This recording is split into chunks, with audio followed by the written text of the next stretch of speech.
parler de Khawarij, on entend parler de Takfir, donc il y a un tas de domaines, sans oublier les différents groupes dans le domaine de l'Aqidah, ceux qui vont donner dans la foi une forme à Allah subhanahu wa ta'ala, ceux qui ne vont pas donner, ceux qui vont nier la forme, ceux qui vont... Il va apparaître un tas de groupes et de manières de penser. On dit, subhanallah, que l'imam Malik ibn Anas, qui est Malik, son père c'est Anas, Ibn Malik ibn Abi Amir ibn Amr, son arrière-grand-père, Abu Amir ibn Amr, c'est important de le citer lui, eh bien, subhanallah, il va être quoi? Qu'est-ce qu'il était? J'ai cité quasi plus de 3 générations. Très bien. L'arrière-grand-père d'Imam Malik rahimahullah était un compagnon du prophète sallallahu alayhi wa sallam. Et donc Abu Amir ibn Amr. Et c'est quelqu'un donc qui va participer, comme on dit les historiens, à toutes les batailles, sauf la bataille de Badr. Petite parenthèse, ya shabab. Quand on a une famille de science, alhamdoulilah, même après 3 générations, qu'est-ce qu'on retrouve? La science. Et on pourrait l'avoir même nous ici. Si on fait notre possible avec nos enfants pour qu'ils apprennent la religion comme il se doit, alhamdoulilah, bi'idnillah, cette religion, elle reste présente. Parce qu'une famille où il y a talabul ilm, c'est pas facile, ça demande du travail. Donc ici, comme vous le voyez, plus de 3 générations vont passer. Et son grand-père, donc Malik ibn Amir, ibn Abi Amir, Afwan, il a été donc un grand successeur qui a rapporté aussi des hadiths. Comme ça, vous comprenez, c'est un détail très très important. Et pourquoi on a donné de l'importance aussi à l'imam Malik, rahimahullah, c'est parce qu'on a des chaînes de transmission. C'est important ça. Comprenez pourquoi les livres de l'imam Malik ont laissé des traces aujourd'hui même dans la sunna. Parce qu'il a lui aussi une chaîne de transmission qui remonte jusqu'à son arrière-grand-père qui était compagnon du prophète sallallahu alayhi wa sallam. Et son arrière-grand-père était reconnu par le grand calife, qui ça? Omar ibn al-Khattab radiallahu anhu. Il lui donnait beaucoup d'importance. Et aussi, il était reconnu par Talha radiallahu anhu et par Aisha radiallahu anha, par Abu Huraira radiallahu anhu, par Hassan ibn Thabit. Comme je vous ai dit la fois passée, de temps en temps, je donne des noms de compagnons. Il faut aller chercher. Wallah, vous allez trouver pour chacun toute une histoire. C'est comme ça qu'on apprend notre religion. C'est une fierté. On a 36 millions d'informations chez nous, mais on ne les connaît pas. Naam. On connaît Ronaldo, on connaît Messi, par cœur, tout. On sait même sa taille, combien il fait, 1m62. Le poids, s'il a maigri, s'il a raté une pirouette arrière. On est au courant de tout. Wallah. Mais tu dis à Abu Huraira combien il a vécu,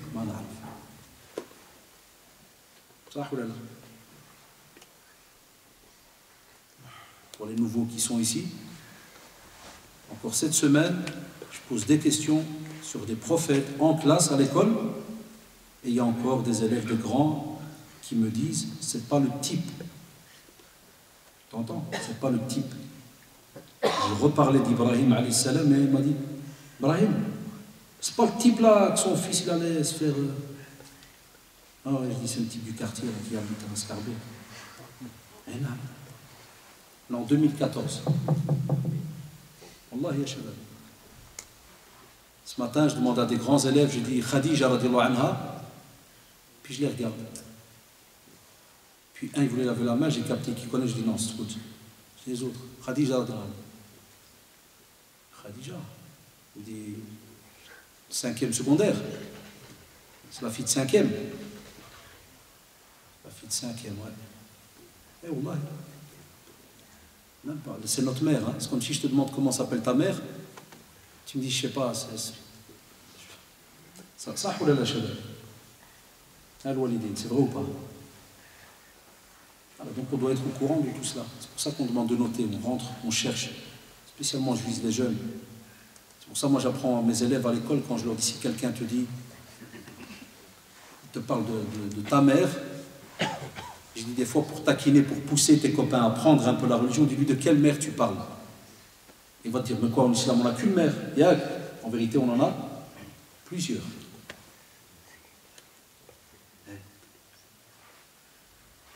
On parlant de notre mère, et puis on a nos mères qui sont les épouses du prophète, ce sont nos mères, jusqu'à remonter à qui?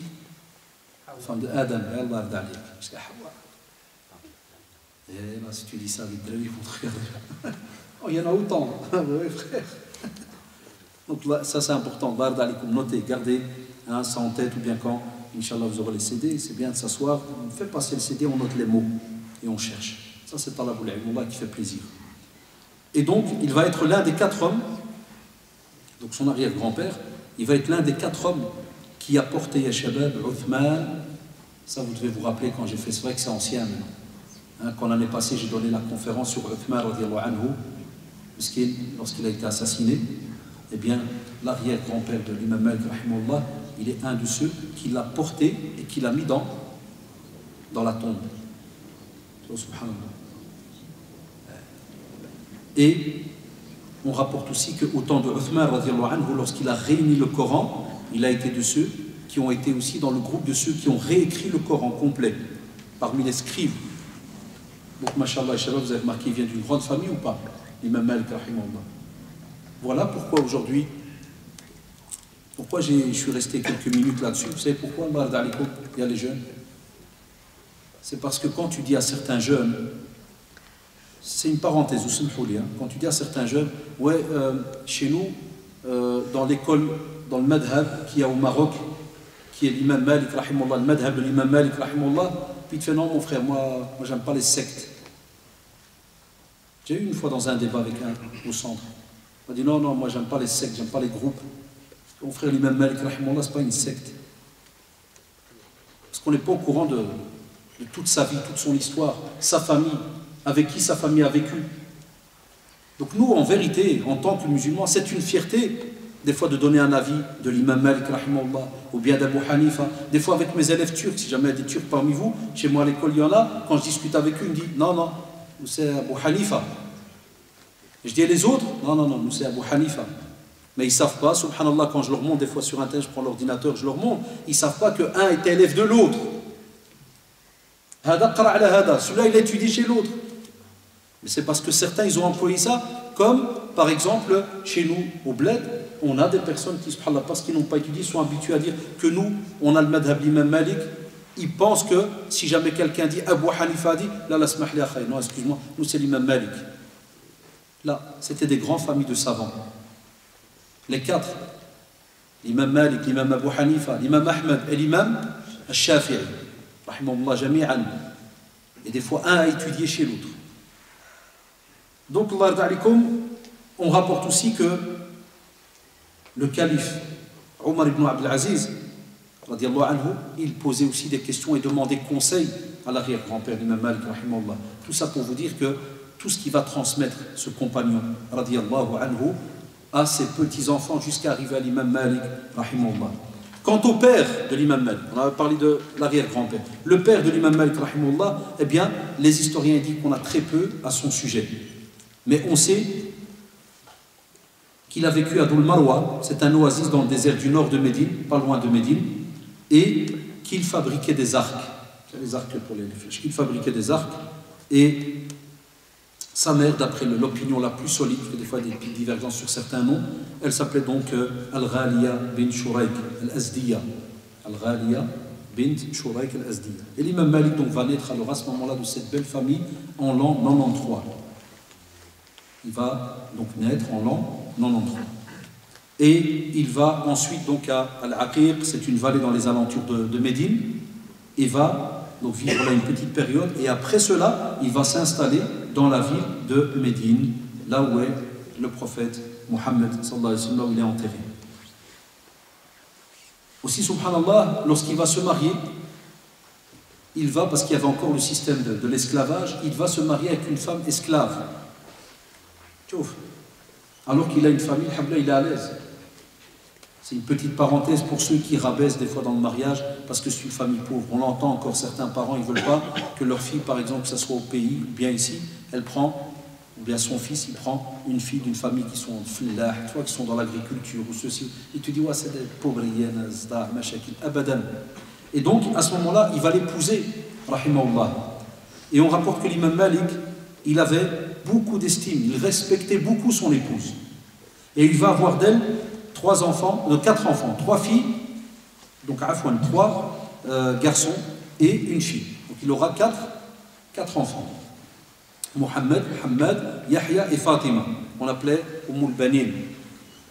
Et à ce moment-là, ce qui est très drôle dans l'histoire de ses enfants à lui, d'Imam Malik, c'est que Fatima, radiallahu anha, elle va étudier l'ouvrage Al-Muwatta. C'est un des plus beaux livres qu'a fait l'imam Malik, rahimahullah. Très connu des fois chez nos parents et certains qui ont entendu beaucoup de doros au pays, parce qu'on le reprend beaucoup dans l'apprentissage. Même nous, dans notre formation, on doit passer par Al-Muwatta. Et je remercie Cheikh Tahar Toujgani Hafidallah, parce qu'on a eu toute une formation avec lui dans le domaine de Sharh de l'imam Malik, rahimahullah, donc Al-Muwatta. Et, subhanallah, sa fille, elle va étudier par cœur tout l'ouvrage, à un point où elle corrigeait quand des fois quelqu'un se trompait ou disait quelque chose qui n'était pas juste.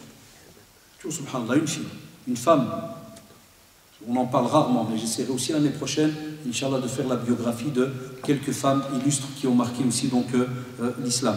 Et elle le connaissait donc par cœur et avait des connaissances, subhanallah, en sciences islamiques supérieures à ses frères. Mais non.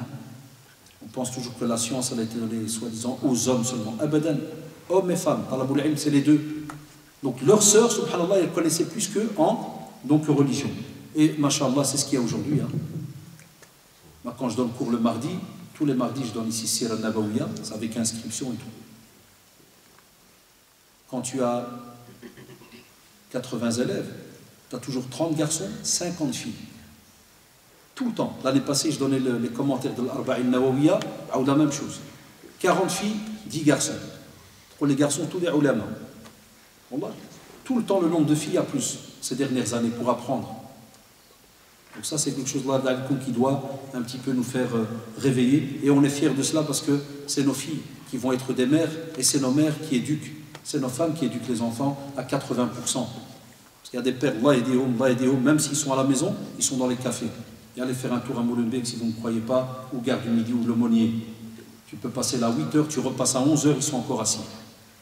Donc on a besoin de fuqaha, Wallah, on a besoin de gens qui connaissent la jurisprudence et la religion et l'aqida pour l'enseigner à nos gosses. Et normalement, c'est le père et la mère qui doivent le faire.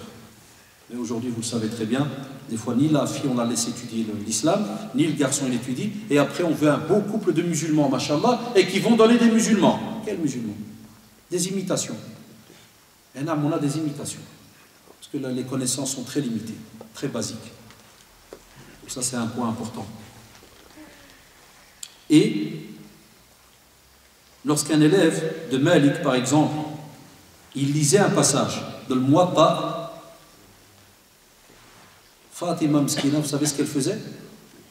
Elle se cachait derrière la porte. C'est comme si maintenant il y a cours, et elle va se cacher là-bas, pour qu'elle suive, qu'elle écoute le cours de son père.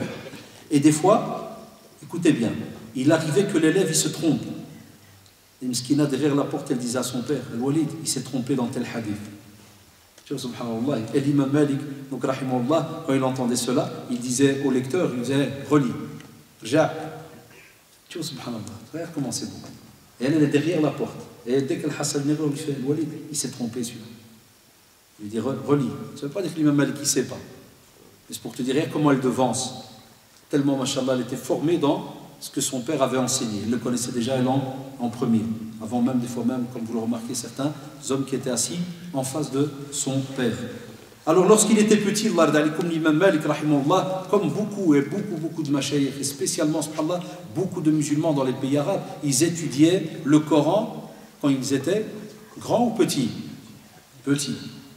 Ou de la même chose, il va étudier le Coran petit. Puis il va commencer à entrer dans l'étude du hadith du prophète, sallallahu alayhi wa sallam. Et puis après plusieurs années, il va rentrer dans tout ce qui est le domaine des fatawa, des compagnons. Donc il a les réponses qui viennent du prophète, mais aussi les avis que les compagnons, ils donnaient. C'est un petit détail, mais vous allez voir, il est important, parce que c'est une des forces de l'école de l'imam Malik, rahimahullah. On va le voir, la vie des gens de Médine, la pratique des gens de Médine. A'mal Ahl al-Madina, on va le voir juste après, Inch'Allah. Il va aussi étudier la jurisprudence. Ar-Ra'i aussi. Parce que quand tu es dans une communauté où des fois il y a d'autres manières de voir, Je vous ai dit, parce qu'il y a des visiteurs qui viennent à Médine, ça ou là. Même si Médine c'est un rempart, mais on oublie qu'il y a l'Umrah, il y a le Hajj. Et lorsqu'on fait l'Umrah ou le Hajj, les gens prennent la peine d'aller quand même visiter la ville de Médine. Donc il y en a qui viennent et qui des fois échangent des idées. Il va aussi étudier qu'est-ce qui se dit, qu'est-ce qui se raconte dans ce domaine-là. Et va aussi étudier les réfutations par rapport à quoi? À tout ce qui est les courants déviants. Comme il sait qu'il y a un tas de groupes qui viennent et qui ont des manières de voir bizarres, il va toujours, subhanallah, aller même étudier qu'est-ce qu'eux racontent pour pouvoir aussi débattre avec eux et répondre par rapport à certaines questions qui viendraient dans ce domaine-là. Et, mashallah, il va commencer à apparaître dans la communauté comme étant quelqu'un de très brillant et très connaisseur des sciences islamiques. Et troisième réputation, la mémoire. Il va être, subhanallah, quelqu'un de réputé dans sa communauté comme étant quelqu'un qui a une très très bonne mémoire. Sa mère, à ce moment-là, rahimallah, elle va lui recommander dans son enfance d'aller s'asseoir chez le successeur. Écoutez-moi bien, donc le successeur, le Hafid Abu Uthman Rabi'a, donc Rabi'a ibn Abi Abdurrahman al-Qurashi, pour prendre son savoir. Je ne sais pas si vous avez remarqué, subhanallah, dans beaucoup d'histoires de grands savants, on a souvent cette phrase qui revient. La mère qui le pousse. Oh, subhanallah. Wallah, c'est incroyable ceux qui lisent beaucoup l'histoire. Je le remarque beaucoup dans les lectures de biographies que je lis. Souvent, tu trouves que certains machères sont arrivés à un niveau parce qu'il y avait qui derrière? Le walida. Et c'est une parenthèse, c'est vrai. D'abord, je prends un de nos parents à nous, chacun il a des histoires. Quand je me rappelle, on avait Jama, comme le Walid, il travaille toute la semaine, il est fatigué. Même la mère, elle est fatiguée, c'est vrai ou pas? Mais le samedi matin, qui te réveillait pour aller Jama? Qui préparait déjà le thé ou le khobz, le beurre, c'était qui? Shahada lillah, toujours la mère. Elle est aussi fatiguée. Et elle prépare ton sac, elle prépare qu'elle. C'est ce que les sœurs qui m'entendent, elles doivent, Inch'Allah, perpétuer, continuer à faire cela. Et ne jamais baisser les bras. Même si des fois elle va remarquer que le mari est peut-être paresseux, ceci, cela. Elle peut le conseiller de temps en temps, il n'y a pas de problème. Mais qu'elle ne lâche pas ce travail très très noble que beaucoup de mères ont fait pendant des siècles, d'être derrière leurs enfants. Et l'imam Malik, rahimahullah, en parlant de son enfance, il dit, écoutez bien, il dit, j'ai dit à ma mère, est-ce que tu me permets que je sorte pour aller apprendre la science? Et il était alors à ce moment-là à Médine, la ville du prophète sallallahu alayhi wa sallam. Et il pouvait aller dans n'importe quelle mosquée. Il y avait beaucoup de savants, subhanallah, que ce soit la mosquée de Médine ou dans certaines mosquées dans les contrées. Il pouvait aller apprendre. Et elle lui dit, viens, écoute, subhanallah. Elle lui dit, viens, je vais t'habiller comme les hommes de science. Et elle m'a mis un turban sur la tête. Puis elle m'a dit, va maintenant et quoi? Et apprends. Elle lui dit, va et note. Note. Donc elle a d'abord bien habillé ça, puis elle a mis un turban, puis elle lui dit, va et note. Et il a précisé, il dit, elle me disait souvent, va chez Rabi'a, c'est-à-dire chez l'imam Rabi'a Toura. C'est un grand imam de cette période-là. C'est pas comme aujourd'hui, il faut accepter les conseils. Des fois, on vient apprendre la religion en training. Un training n'est pas haram, wallahi. Mais les savants te disent, comme pour chaque endroit, il y a une manière de parler, comme on le dit souvent en arabe, on te dit, eh bien, la même chose. Chaque endroit, il y a sa manière de s'habiller. Quand tu viens dans une assise de science, viens pas en training. Il y a quelques jours, ils ont envoyé un élève chez nous à l'école. Le matin, il vient en training. Moi, j'étais avec un éducateur devant la porte, puis l'élève, il rentre, training, casquette Nike, et l'éducateur l'a dit, vous rentrez. Tu connais les petits jeunes marocains, à la seconde, racistes. J'étais chez lui, viens, copain, viens. Je dis, Wallah, il est raciste. Et je dis, ici, tu apprends le savoir, c'est une école. Dans la boule ilm, tu viens apprendre. C'est les sciences profanes. J'ai dit, mon frère, quand tu es devant un prof, tu viens pas en training. Et le Belge, il a aimé après, parce que je lui ai dit, chez nous, en islam, quand on est devant un prof, on s'habille avec respect. Et le training, c'est un habit pour le sport, c'est pas pour apprendre. Le Belge vient chez moi après, il me dit, ce que vous avez dit là, c'est parce que c'est dans le règlement. Je dis, non, c'est chez nous en islam. Il y a plus de 1400 ans. Comment? Je dis, wallah, chez nous, c'est en islam. On ne s'assit pas devant un prof en training. Ça ou la shabab? Est-ce que tu viendrais devant un cheikh en training? en casquette Nike pour apprendre? Ça, la hadith, on le ferait? Wallah, tu vas sentir, cherchouma, ça se fait pas. Donc ça, c'est un point important.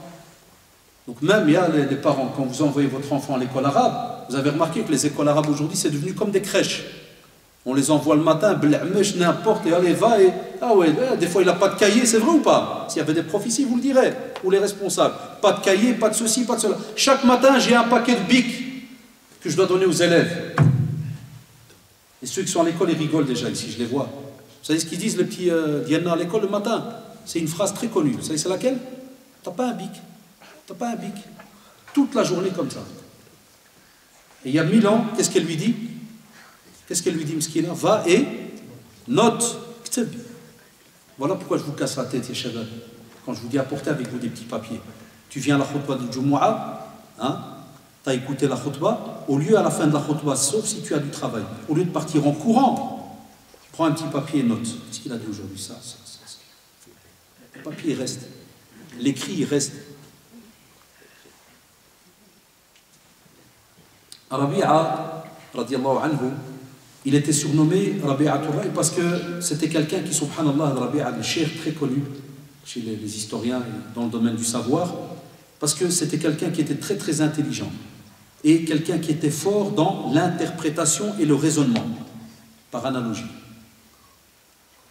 Lorsqu'il y a un ijtihad, vous vous rappelez quand on parlait de l'ijtihad, l'istinbat, la fois passée, c'est pour ça que j'ai demandé aux frères de graver le CD d'Abu Hanifa, parce qu'il reprend, il reprend plein de petits sujets qui vont apparaître dans le domaine des sciences et que vous allez entendre aujourd'hui.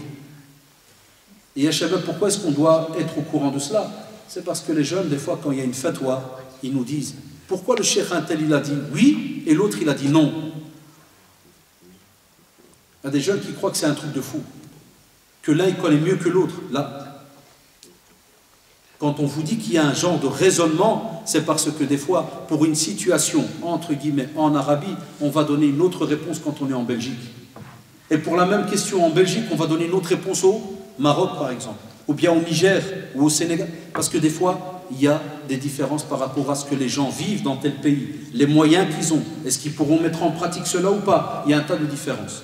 Donc il y avait des macheikh en ce temps-là qui étaient spécialisés dans le domaine, et on en a parlé déjà une petite partie au temps de Abu Hanifa. Donc les savants sont unanimes aussi de dire qu'il était quelqu'un de très très spécialisé, même dans le domaine de la jurisprudence. Et Yahya ibn Sa'id, il dit de lui, rahimahullah, je n'ai vu personne de plus sensé que Rabi'a. Donc c'est pour cela que l'imam Malik, rahimahullah, qu'est-ce qu'il va faire alors? Soyez logique, il va s'attacher à qui? À ce cheikh, Rabi'a, rahimahullah. Et lorsque Rabi'a va décéder, l'imam Malik va dire alors à ce moment-là, la saveur, chouf les élèves qui reconnaissent. C'est pour ça que le titre de la conférence, on dit les leçons à tirer. Sinon, je ne serais pas venu, hein, vous auriez pu acheter un livre, tu lis. Non, les leçons, vous avez remarqué, je donne chaque fois des petites leçons. Qu'est-ce qu'il va dire? Il va dire la saveur de la jurisprudence disparue, c'est-à-dire la saveur de l'halawiya, de le fiqh, de la jurisprudence, elle a disparu depuis la mort de Rabi'a. Chouf le fadl que gardent, écoutez bien les élèves. Regardez, quand un élève a compris qu'est-ce que la religion, a compris qu'est-ce que le professeur, qu'est-ce que l'acquisition du savoir, jamais il insulte son prof. Même s'il n'est pas d'accord avec lui. Nous, tu as des petits gamins, tu lui apprends les ablutions pendant 1 an, et après, il fait une page de mise en garde. Il ne faut pas aller écouter un tel, c'est un égaré. Mais pendant 1 an, tu lui as appris comment stinja, comment laver ses parties intimes. Ça, c'était inconnu chez les savants avant. Même s'il n'était peut-être pas d'accord, mais il y avait un respect. Il y avait un respect, ya shabab. Donc, au Imam Malik, rahimahullah, va devenir, regardez, wallah, ya shabab, si vous remarquez entre nous, aujourd'hui, quel est le nom le plus connu? Rabi'a ou bien l'imam Malik? Quel est le nom le plus connu? L'imam Malik. Alors qui était le plus savant? Rabi'a. Allahu Akbar. Mais parce que wallah, le comportement était là. Même s'il ne va pas être d'accord, même quand après on va le voir, des fois des avis de l'imam Malik vont être différents d'Abu Hanifa, différents d'imam Ahmed, mais jamais un il va rabaisser l'autre. Et je vous l'avais dit la fois passée avec l'imam Abu Hanifa, il va dire que moi, j'ai donné cet avis, mais il se peut qu'il y ait un avis encore meilleur. Donc il ouvre la porte aux autres savants. Il ne leur ferme pas la porte. Pas comme il dit certains, c'est mon avis et les autres, ils ne valent rien du tout. Jamais. Ça, c'est ce qu'on a perdu aujourd'hui. Voilà pourquoi il n'y a plus de respect vis-à-vis de nos imams. Voilà pourquoi on ne respecte pas nos imams. Si on respectait nos imams rien que pour le Coran qu'ils portent, Wallah, on oserait lever les yeux. C'est pour ça que nous, alhamdulillah, je remercie Allah et j'oublierai jamais nos parents par rapport à ça. On nous a toujours obligés d'embrasser la tête de l'imam. Même si Wallah, l'imam peut être plus jeune que moi, je lui embrasse la tête. Je rencontre un jeune qui a étudié le Coran par cœur, Wallah, je lui embrasse la tête. C'est un mec, c'est un Coran qui marche. Nous, tu as une petite divergence, c'est un égaré, c'est un ceci, c'est un cela. Quelle communauté musulmane tu veux avoir et à la hauteur si elle rabaisse ses savants, si elle insulte ses savants, si elle rabaisse ses imams? Wallahi la khayra fi umma, wallahi al-adim, tasub. Quand tu veux qu'une umma, une communauté insulte ses savants, c'est impossible. Donc tu vois, Miskin, l'imam Malik, rahimahullah, il va être attristé. Et il sait très bien que la jurisprudence, elle continue, elle est là. Est-ce que parce que Rabi'a rahimahullah est mort, ça veut dire que le fiqh il va s'arrêter, la jurisprudence va s'arrêter? Non, il va continuer, ça, oulala. Mais il te dit quoi? La saveur de l'halawiya, ça veut dire quand j'étais là avec lui, et qu'adaï, on écoutait de lui, il n'y a plus ça maintenant. Tu vois, subhanallah. Aussi, l'imam Malik, juste après, il va donc aller étudier chez beaucoup de mashayikh. Il va rencontrer beaucoup. Et, subhanallah, un des grands savants auquel l'imam Malik rahimahullah va s'attacher après Rabi'a, c'est l'imam Abdurrahman ibn Hurmuz rahimahullah. Il va donc rester attaché avec lui pendant plusieurs années et il y aura bien d'autres, je ne vais pas commencer à vous citer une dizaine de noms, mais sinon l'imam Malik rahimahullah, le style de vie alors qu'il va avoir une fois attaché à un savant et commencer donc à apprendre la religion, on vous dit, et ça c'est un grand historien très connu qui s'appelle Cheikh Mohammed Abou Zahra. Il a beaucoup d'ouvrages contemporains maintenant qui existent traduits, sont en arabe et en français. Il dit que l'imam Malik rahimahullah, il travaillait aussi le commerce et l'étude. Et c'est pour cela qu'on vous dit que pour le travail, il y avait son frère, An-Nadr. Vous vous rappelez, hein, un des frères de l'imam Malik. Donc An-Nadr, il faisait donc le commerce de vêtements. Et l'imam Malik, étant jeune, il venait de temps en temps travailler avec lui. L'imam Abu Hanifa, il travaillait ou pas? Vous vous rappelez? Commerce ou pas? Avec le tissu, on en avait parlé. Hein? Alors qu'aujourd'hui, c'est une parenthèse. Certains, quand tu me dis que l'imam, il est payé, fait d'oros, il est payé, certains, ils vendent la religion. Shabab, les imams, écoutez-moi bien, fut un temps, ils avaient l'occasion de travailler. Mais écoutez-moi bien, ils ne faisaient pas ce qu'on appelle entre guillemets l'imam de 5 prières. C'est-à-dire ce qui me bloquait toute la journée à la mosquée, spécialement telle ou telle mosquée. Parce que le contexte maintenant ici en Europe, ce n'est pas le même que lorsque tu es à Médine, avec quelques milliers d'habitants. La mosquée elle est juste en face. Même si tu as ton petit commerce, qu'est-ce qu'on fait? Tu fermes ton commerce et tu vas faire la prière. Mais ce qui est beau, là où je veux mettre le petit point, c'est que, subhanallah, chez nous, c'est connu dans le domaine de l'acquisition du savoir, qu'un grand cheikh, il peut être aussi un commerçant, il peut être quelqu'un qui est dans le business, dans le commerce, machallah, qui fait de l'argent. Et vous savez très bien de quoi je parle. Si aujourd'hui il y a un imam, mais qui est connu, qui a peut-être, j'invente, un ou deux magasins rue de Brabant, qu'est-ce qu'on va dire? Là, l'imam, tant qu'il aime kahat, qu'il n'a rien, ça c'est un bon imam. Alors là, tu entends pauvre, ski, fqi. Alors que les grands ici, les commerçants, ce n'était pas un problème. Et donc, il va donc travailler un peu avec lui, mais au même moment, son frère, il étudiait. Al-Nadr, le frère de l'imam Malik, il étudiait.